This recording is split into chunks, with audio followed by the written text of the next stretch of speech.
بخت نصر بادشاہ ابتدا میں نہایت نیک بخت اور صالح تھا۔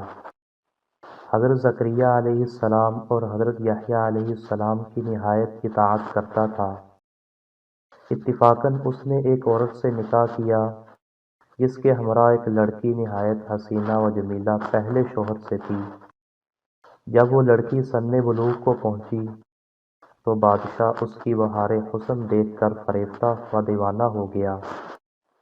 اس کی ماں کو پیغام دیا، وہ بہت خوش ہوئی مگر دل میں اندیشہ کیا کہ بادشاہ پیغمبروں کا مطیع فرمان ہے اور نکاح اللہ کے پیغمبر کی شریعت کے خلاف ہے، وہ کیوں اس کی اجازت دیں گے؟ اس لیے بادشاہ سے کہا کہ تم اس کا مہر ادا نہ کر سکو گے۔ اس نے دریافت کیا کہ کتنا مہر ہے؟ جو کچھ کہو میں دوں گا۔ عورت نے کہا، اس کا مہر تمہارے دونوں پیغمبروں کا سر ہے، اگر تم یہ مہر ادا کر سکو تو لڑکی حاضر ہے ورنہ اس کا نام مت لو۔ بادشاہ نے کہا، یہ پیغمبر ہمارے دشمن نہیں بلکہ ہمارے خیرخواہ ہیں اور دعاگو ہیں، ان کو بے جرم گناہ قتل کرنا ظلم عظیم ہے۔ اس کے سوا کچھ مانگو، جو مہر کہو مجھے منظور ہے۔ اس نے کہا، اس کے سوا کوئی مہر نہیں ہے۔ بادشاہ نے ہوائے نفسانی سے مغلوب ہو کر فوج کو حکم دیا کہ دونوں بے گناہوں کا سر کاٹ لاؤ۔ حکم کے بموجب سپاہیوں نے جا کر اول حضرت یحییٰ علیہ السلام کو بیت المقدس میں قتل کیا اور حضرت زکریا علیہ السلام یہ حال دیکھ کر جنگل کی طرف بھاگ نکلے۔ فوج پیچھے ہوئی اور شیطان نے ان کی رہنمائی کی۔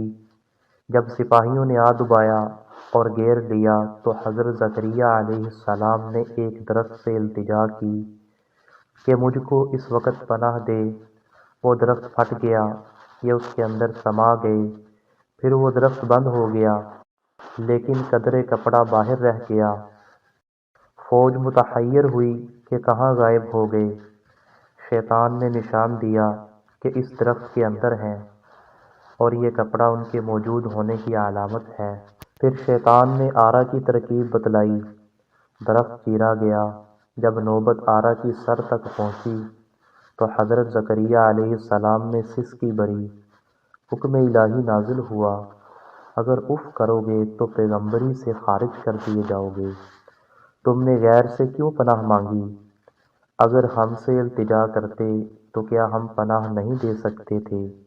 اب اس کا مزہ چکھو اور چپ، سر پر آرا چلنے دو۔ غرضے کے سر سے پاؤں تک جسم چیرا گیا۔ حضرت زکریا علیہ السلام نے دم نہ مارا۔ جب دونوں پیغمبر اس بے دردی سے قتل ہوئے تو غضب الہی نازل ہوا، دن تاریک ہو گیا۔ ایک بادشاہ فوج خونخوار لے کر چڑھا اور اس شہر کے باشندوں کو گرفتار کر لیا۔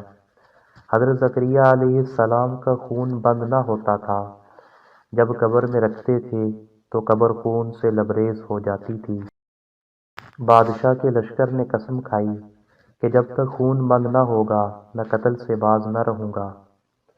ہزارہا آدمی تہ تیغ کر دیے گئے لیکن خون بند نہ ہوا۔ اس وقت ایک شخص حضرت زکریا علیہ السلام کی ناچ پر آیا اور کہا کہ تم پیغمبر ہو یا ظالم؟ ایک خون کے بدلے 1000 آدمی قتل ہو چکے، اب کیا سارے جہان کو قتل کراؤ گے؟ اتنا کہنا تھا کہ خون بند ہو گیا۔ جامع دمشق میں حضرت زکریا علیہ السلام کی قبر ہے۔ حاصل غرض اس بیان سے یہ ہے کہ بجز اللہ کے کسی سے استعانت نہ چاہیے کہ جب ایک نبی کو بھی اللہ تعالیٰ نے بطور تنبیہ کے آرے سے گروا دیا تو ہماری کیا حیثیت ہے۔ چنانچہ اس واقعہ سے سبق حاصل کرتے ہوئے ہمیں چاہیے کہ نہ تو کبھی کسی پر کوئی ظلم کرے اور نہ اللہ کے سوا کسی سے مدد مانگے۔ اللہ تعالیٰ ہم سب کو عمل کرنے کی توفیق عطا فرمائے، آمین یا رب العالمین۔